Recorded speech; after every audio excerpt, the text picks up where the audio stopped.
നമസ്കാരം. നമ്മളൊക്കെ എപ്പോഴും ചിന്തിക്കാറുള്ള ഒരു കാര്യമുണ്ട്. ക്രെഡിറ്റ് കാർഡ് എന്ന് കേൾക്കുമ്പോൾ അപ്പോൾ തന്നെ നമ്മുടെ മനസ്സിൽ വരുന്ന ഒരു കാര്യം സ്യൂട്ടിട്ട ഉദ്യോഗസ്ഥരോ വലിയ ബിസിനസ്സുകാരോ ഒക്കെയാണ്. ഇതൊക്കെ വലിയ പണക്കാർക്ക് മാത്രമുള്ളതാണ്. നമ്മളെ പോലുള്ള സാധാരണക്കാർക്ക് ഇതൊന്നും ഒരിക്കലും കിട്ടില്ല എന്നുള്ള രീതിയിലായിരുന്നു, അങ്ങനത്തെ ഒരു ധാരണയായിരുന്നു നമ്മുടെ സമൂഹത്തിൽ തന്നെ ഉണ്ടായിരുന്നത്. എന്നാൽ ആ ധാരണ അപ്പാടെ പൊളിച്ചെഴുതുകയാണ്, അല്ലെങ്കിൽ പൊളിച്ചെഴുതപ്പെട്ടിരിക്കുകയാണ്. കഴിഞ്ഞ ദിവസം തിരുവനന്തപുരത്ത് വെച്ച് പ്രധാനമന്ത്രി നരേന്ദ്രമോദി പറഞ്ഞിട്ടുള്ള ഒരു വാചകമുണ്ട്.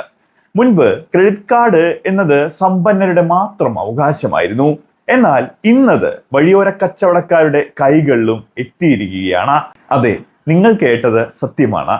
വഴിയോരത്ത് കപ്പലണ്ടിയും പച്ചക്കറിയും വിൽക്കുന്ന സാധാരണക്കാരിൽ സാധാരണക്കാർക്ക് വരെ ഇനി പോക്കറ്റിൽ ഒരു ക്രെഡിറ്റ് കാർഡുമായിട്ട് നടക്കാം, അതും യാതൊരു ഈടും നൽകാതെ തന്നെ. എന്താണ് യഥാർത്ഥത്തിൽ PM Svanidhi credit card? Blade പലിശക്കാരുടെ കെണിയിൽ നിന്ന് പാവപ്പെട്ട കച്ചവടക്കാരെ രക്ഷിക്കാൻ ഈ പദ്ധതിക്ക് കഴിയുമോ? 10,000 രൂപയിൽ തുടങ്ങി 50,000 രൂപ വരെ വായ്പയും പിന്നീട് VIP പരിഗണന നൽകുന്ന ക്രെഡിറ്റ് കാർഡും എങ്ങനെ സ്വന്തമാക്കാം? ഇതിന്റെ ഗുണങ്ങളും ദോഷങ്ങളും എന്തൊക്കെയാണ്? ഈ വീഡിയോയിൽ നമ്മൾ വിശദമായിട്ട് പരിശോധിക്കാൻ പോവുകയാണ്. വീഡിയോ മുഴുവനായിട്ട് കാണാൻ ശ്രമിക്കുക. ആദ്യം നമുക്ക് ഇതിന്റെ പശ്ചാത്തലം ഒന്ന് പരിശോധിക്കാം. 2020 കോവിഡ് മഹാമാരി വന്നപ്പോൾ ഏറ്റവും കൂടുതൽ ദുരിതം അനുഭവിച്ചത് ആരാണെന്ന് ഓർമ്മയുണ്ടോ? നമ്മുടെ വഴിയോര കച്ചവടക്കാർ തന്നെയായിരിക്കും. അത് ലോക്ക്ഡൗൺ വന്നതോടെ കച്ചവടം മുഴുവനായിട്ട് നിന്നൊരവസ്ഥയായി. അവരുടെ കയ്യിലുണ്ടായിരുന്ന മുതലും അവസാനം ആയി എന്നുള്ള രീതിയിലേക്ക് കാര്യങ്ങൾ മാറി. വീണ്ടും കച്ചവടം തുടങ്ങാൻ പണമില്ലാതെ ബ്ലേഡ് പലിശക്കാരുടെ മുന്നിൽ കൈനീട്ടേണ്ട ഗതികേടിലായിരുന്നു പലരും. രാവിലെ 500 രൂപ കടം വാങ്ങി വൈകുന്നേരം 600 രൂപയായി തിരിച്ചു കൊടുക്കേണ്ടി വരുന്ന ക്രൂരമായ ചൂഷണം, അതാണ് അവിടെ സംഭവിച്ചിരുന്നത്. ഇതിനൊരു പരിഹാരമായാണ് കേന്ദ്ര സർക്കാർ PM സ്വാനിധി എന്ന പദ്ധതി കൊണ്ടുവരുന്നത്. ലളിതമായി പറഞ്ഞു കഴിഞ്ഞാൽ വഴിയോര കച്ചവടക്കാർക്ക് സ്വന്തം കാലിൽ നിൽക്കാനുള്ള ഒരു നിധി എന്ന് തന്നെ നമുക്ക് ഇതിനെ പറയാം. ഇതൊരു വെറും വായ്പാ പദ്ധതിയല്ല, പാവപ്പെട്ടവനെ ബാങ്കിങ് സംവിധാനത്തിലേക്ക് കൈപിടിച്ചു കൊണ്ടുവരുന്ന ഒരു വിപ്ലവം തന്നെയാണ്. തുടക്കത്തിൽ ചെറിയൊരു തുക വായ്പയായിട്ട് നൽകുകയാണ്. അത് കൃത്യമായിട്ട് തിരിച്ചടച്ചാൽ കൂടുതൽ തുക അങ്ങ് കൊടുക്കുകയാണ്. ഇപ്പോൾ അത് വളർന്ന് കച്ചവടക്കാർക്ക് ക്രെഡിറ്റ് കാർഡ് നൽകുന്ന ഘട്ടത്തിലേക്ക് എത്തിയിരിക്കുന്ന ഒരു അവസ്ഥ വന്നു. തിരുവനന്തപുരത്ത് വെച്ച് പ്രധാനമന്ത്രി ഇതിന്റെ ഔദ്യോഗിക പ്രഖ്യാപനം നടത്തുമ്പോൾ അത് കേരളത്തിലെ ആയിരക്കണക്കിന് കച്ചവടക്കാർക്ക് വലിയൊരു ആശ്വാസമാണ് നൽകിയിട്ടുള്ളത്. തീർച്ചയായിട്ടും ആ രീതിയിലേക്ക് കാര്യങ്ങൾ മാറിയിട്ടുണ്ട്. ഇനി നമുക്ക് കണക്കുകളിലേക്ക് കടക്കാം. ഈ പദ്ധതിയിൽ ഒറ്റയടിക്ക് വലിയ തുക ഒന്നും കിട്ടില്ല. ഇതിന് കൃത്യമായ 3 ഘട്ടങ്ങളായിട്ടാണ് കൊടുക്കുന്നത്. നിങ്ങളുടെ വിശ്വാസ്യത തെളിയിക്കുന്നതിനനുസരിച്ച് പണം ഇങ്ങനെ ലഭിച്ചുകൊണ്ടേയിരിക്കും. 1-ാം ഘട്ടം, നിങ്ങൾ ആദ്യമായിട്ട് അപേക്ഷിക്കുമ്പോൾ 10,000 രൂപ വരെ വായ്പയായിട്ട് നമുക്ക് നൽകും.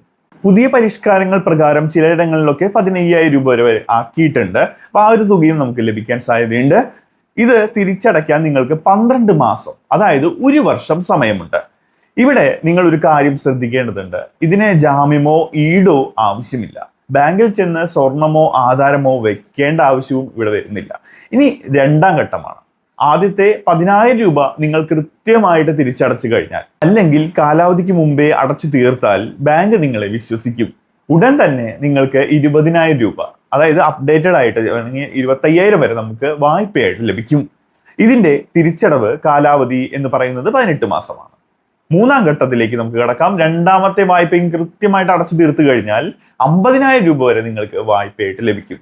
ഇത് 36 മാസം കൊണ്ട് തിരിച്ചടച്ചാൽ മതി.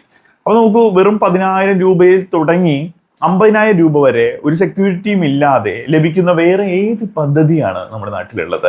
സാധാരണ ബാങ്കുകൾ പാവപ്പെട്ടവന് ലോൺ കൊടുക്കുമ്പോൾ, അല്ലെങ്കിൽ കൊടുക്കാൻ മടിക്കുന്ന ഒരു സന്ദർഭമായിട്ട് മാറുമ്പോൾ ഇവിടെ സർക്കാർ ഗ്യാരണ്ടി നൽകണം. ഇവിടെയാണ് നമ്മൾ തുടക്കത്തിൽ പറഞ്ഞ മാജിക് നടക്കുന്നത്. 2 തവണ ലോൺ എടുത്ത് കൃത്യമായി തിരിച്ചടച്ച കച്ചവടക്കാർക്ക് PM സ്വാനിധി ക്രെഡിറ്റ് കാർഡ് ലഭിക്കുകയാണ്. എന്താണ് ഇതിന്റെ പ്രത്യേകത? 1-ാമത്തെ കാര്യം VIP പരിഗണന തന്നെയാണ്. ബാങ്കുകൾ സാധാരണയായിട്ട് ശമ്പളക്കാരായവർക്ക് മാത്രം നൽകുന്ന കാര്യമാണ് ക്രെഡിറ്റ് കാർഡ്. ഒരു തട്ടുകടക്കാരന് ലഭിക്കുന്നു എന്ന് പറയുന്നത് ഒരു ചെറിയ കാര്യമല്ല. ഇതൊരു രൂപേ ക്രെഡിറ്റ് കാർഡാണ്. ക്രെഡിറ്റ് ലിമിറ്റ് തുടക്കത്തിൽ തന്നെ ഒരു 10,000 രൂപ മുതൽ പിന്നീട് അത് 30,000 രൂപ വരെ എത്തുന്നുണ്ട്. അതിന്റെ പരിധി അങ്ങനെ നീണ്ടു പോകുന്നുണ്ട്. അതായത് കച്ചവടത്തിന് പെട്ടെന്ന് സാധനം വാങ്ങണം, കയ്യിൽ കാശില്ലാത്തൊരു അവസ്ഥ വരികയാണെങ്കിൽ നമുക്ക് ഈ ക്രെഡിറ്റ് കാർഡ് ഉപയോഗിക്കാം. പിന്നീട് പണം വരുമ്പോൾ ആ ഒരു അവസരത്തിൽ മാത്രം കൊടുത്താൽ മതി.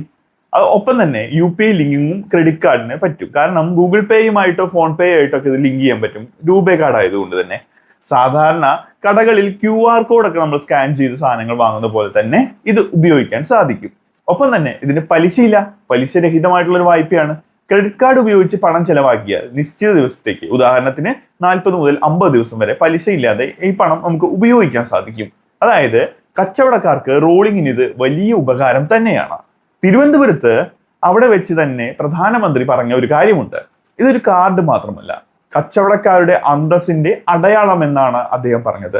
ഇനി നിങ്ങൾ ചോദിക്കും, ഇതൊക്കെ ബാങ്ക് ലോണല്ലേ, പലിശ നൽകേണ്ടേ എന്ന്. അവിടെയാണ് അടുത്ത സർപ്രൈസ് വരുന്നത്. പലിശയുടെ സബ്സിഡിയുടെ ഒരു കാര്യം കൂടി നമ്മൾ നോക്കേണ്ടതുണ്ട്. നിങ്ങൾ കൃത്യമായിട്ട് വായ്പ തിരിച്ചടയ്ക്കുകയാണെങ്കിൽ 7% പലിശ സർക്കാർ തന്നെ സബ്സിഡി ആയിട്ട് നിങ്ങളുടെ അക്കൗണ്ടിലേക്ക് തിരിച്ചു നൽകുന്നുണ്ട്. അതായത് ബാങ്ക് പലിശ 10% ആണെങ്കിൽ ഫലത്തിൽ നിങ്ങൾ വെറും 3% പലിശ നൽകിയാൽ മതിയാകും. ഡിജിറ്റൽ ക്യാഷ് ബാക്ക് കൂടി ഇതിൽ ഉൾപ്പെടുന്നുണ്ട്. അതായത് നിങ്ങൾ കടയിൽ ഒരു QR കോഡ് വെക്കുകയും കസ്റ്റമേഴ്സിന്റെ കയ്യിൽ നിന്ന് ഗൂഗിൾ പേ വഴിയോ മറ്റോ പണം സ്വീകരിക്കുകയും ചെയ്തു കഴിഞ്ഞാൽ മാസം തോറും 100 രൂപ വരെ, അതായത് വർഷത്തിൽ 1200 രൂപ വരെ സർക്കാർ നിങ്ങൾക്ക് ക്യാഷ് ബാക്ക് നൽകുമെന്ന് കൂടി പറയുന്നു. അതായത് 10,000 രൂപ ലോൺ എടുക്കുന്നു, അതിലെ കുറെ കാശ് സബ്സിഡി ആയിട്ട് ലഭിക്കുന്നു. ഡിജിറ്റൽ ഇടപാട് നടത്തി കഴിഞ്ഞാൽ വർഷം 1200 രൂപ ക്യാഷ് ബാക്ക് കിട്ടുന്നു. ഫലത്തിൽ ഈ ലോൺ നിങ്ങൾക്ക് പലിശയില്ലാത്ത തന്നെ രീതിയിലേക്ക് ലാഭകരമായിട്ട് മാറ്റാൻ സാധിക്കും. പിന്നെ ഇതിന് ചില നിബന്ധനകളുണ്ട്. അതായത് വഴിയോര കച്ചവടം നടത്തുന്നവർ, പച്ചക്കറി, പഴം, ചായക്കട, ബാർബർ ഷോപ്പ്, ചെരുപ്പ്, അങ്ങനെ ചെരുപ്പ് കുത്തുന്നവർ, അങ്ങനെ ആ രീതിയിലുള്ള സാധാരണക്കാർക്ക് നഗരസഭയിൽ നിന്നോ കോർപ്പറേഷനിൽ നിന്നോ ലഭിക്കുന്ന വെൻഡിങ് സർട്ടിഫിക്കറ്റ് അല്ലെങ്കിൽ തിരിച്ചറിയൽ കാർഡ് ഉള്ളവർക്കാണ് ഇതൊക്കെ കിട്ടുന്നത്. ഇതൊന്നുമില്ലെങ്കിൽ നഗരസഭയിൽ നിന്ന് ലഭിക്കുന്ന ലെറ്റർ ഓഫ് റെക്കമെൻഡേഷൻ, ആ ഒരു ലെറ്റർ കൂടി ഉള്ളവർക്ക് നമുക്കിത് അപേക്ഷിക്കാനായിട്ട് സാധിക്കും. ഇനി ഇത് എങ്ങനെയാണ് അപേക്ഷിക്കുക എന്ന് പലരും ചിന്തിക്കുന്നുണ്ടാവും. ഏറ്റവും എളുപ്പമുള്ള വഴി അടുത്തുള്ള അക്ഷയ സെന്ററിലോ അല്ലെങ്കിൽ കോമൺ സർവീസ് സെന്ററുകളിലോ പോവുക എന്നതാണ്. ഇതിനാവശ്യം ആധാർ കാർഡും ഒപ്പം തന്നെ മൊബൈൽ നമ്പർ, ബാങ്ക് പാസ്ബുക്ക്, അതൊക്കെ കൊണ്ടു ചെന്ന് കഴിഞ്ഞാൽ അപേക്ഷിക്കാവുന്നതാണ്. ബാങ്ക് ഉദ്യോഗസ്ഥർ വന്നതിന് ശേഷം നമ്മളെ പരിശോധിക്കും. എല്ലാം ശരിയാണെങ്കിൽ പണം നേരിട്ട് അക്കൗണ്ടിലേക്ക് എത്തിക്കുകയും ചെയ്യും. സുഹൃത്തുക്കളെ, ചുരുക്കി പറഞ്ഞു കഴിഞ്ഞാൽ PM സ്വാനിധി ക്രെഡിറ്റ് കാർഡ് പദ്ധതി ഒരു സാമ്പത്തിക സഹായം മാത്രമല്ല, അതൊരു അംഗീകാരം കൂടിയാണ്. ബ്ലേഡ് മാഫിയയിൽ പിടിയിൽ പെട്ടുപോയ നശിച്ച പാവങ്ങളെ എല്ലായിടത്തു നിന്നും രക്ഷിച്ചെടുത്ത് അവരെ സുഗമമായ ജീവിതത്തിലേക്ക് മാറ്റുകയും ഡിജിറ്റൽ ഇന്ത്യയുടെ ഭാഗമാക്കി അവരെ തലയുയർത്തി നടക്കുന്ന രീതിയിലേക്ക് അവസരം നൽകുകയാണ് ചെയ്യുന്നത്. കേരളത്തിൽ മാത്രം 10,000-കണക്കിന് ആളുകൾ ഇതിന്റെ ഗുണം ലഭിച്ചു കഴിഞ്ഞു എന്നാണ് ഇപ്പോൾ അറിയാൻ കഴിഞ്ഞിട്ടുള്ളത്. നിങ്ങളൊരു വഴിയോര കച്ചവടക്കാരനാണെങ്കിൽ അല്ലെങ്കിൽ നിങ്ങൾക്ക് അറിയാവുന്ന ആരെങ്കിലും ഉണ്ടെങ്കിൽ തീർച്ചയായിട്ടും ഈ വിവരം അവരിലേക്ക് എത്തിക്കുക. കാരണം അറിവാണ് ഏറ്റവും വലിയൊരു സമ്പത്ത്. സർക്കാർ പദ്ധതികൾ അർഹതപ്പെട്ടവരുടെ കൈകളിൽ എത്തുമ്പോഴാണ് അത് വിജയിക്കുന്നത്. ഈ വീഡിയോ നിങ്ങൾക്ക് ഉപകാരപ്പെട്ടു എങ്കിൽ ലൈക്ക് ചെയ്യുക, ഷെയർ ചെയ്യുക. കൂടുതൽ വിവരങ്ങൾക്ക് താഴെ കമന്റ് ഒക്കെ രേഖപ്പെടുത്തുക. ഒപ്പം തന്നെ നിങ്ങളുടെ അഭിപ്രായവും കമന്റായിട്ട് രേഖപ്പെടുത്തുക. മറ്റൊരു വീഡിയോയിലൂടെ വീണ്ടും കാണാം. ചാനൽ സബ്സ്ക്രൈബ് ചെയ്യുക, ബെൽ ബട്ടൺ എനേബിൾ ചെയ്യുക. പിന്നെ ഒരു സംശയം കൂടി ഉണ്ടാവും. ആദ്യം വായ്പയുടെ കാര്യമാണ് പറഞ്ഞത്, അതിനാണ് പലിശ വരുന്നത്. ക്രെഡിറ്റ് കാർഡിന് പലിശയില്ല ആദ്യത്തെ 50 ദിവസം വരെ. അത് കഴിഞ്ഞിട്ട് നമുക്ക് പലിശ വരും. അപ്പോൾ റോൾ ചെയ്യാനൊക്കെ നമുക്ക് അത് കൃത്യമായിട്ട് ഉപയോഗിക്കാം. ഒപ്പം തന്നെ നമ്മുടെ സിബിൽ സ്കോർ ഒക്കെ പിന്നീട് കയറുമെന്ന് പ്രതീക്ഷിക്കാം. അതോടുകൂടി പിന്നെ പലതരത്തിലുള്ള ക്രെഡിറ്റ് കാർഡുകൾ നിങ്ങളെ തേടി എത്തുമെന്നൊരു പ്രതീക്ഷ കൂടിയുണ്ട്. അപ്പോൾ എല്ലാ സാധാരണക്കാരിലേക്കും സുഗമമായിട്ട് പലിശയില്ലാതെ തന്നെ പൈസ കിട്ടുന്ന ഒരു അവസരം നമുക്ക് എത്തിച്ചു തരികയാണ് നമ്മുടെ പ്രധാനമന്ത്രി. എന്തായാലും നല്ലൊരു പ്ലാൻ ആയിട്ടാണ് എനിക്ക് തോന്നിയിട്ടുള്ളത്. നിങ്ങളുടെ അഭിപ്രായം എന്താണ്? അതും കൂടി കമന്റ് ആയിട്ട് രേഖപ്പെടുത്തുക.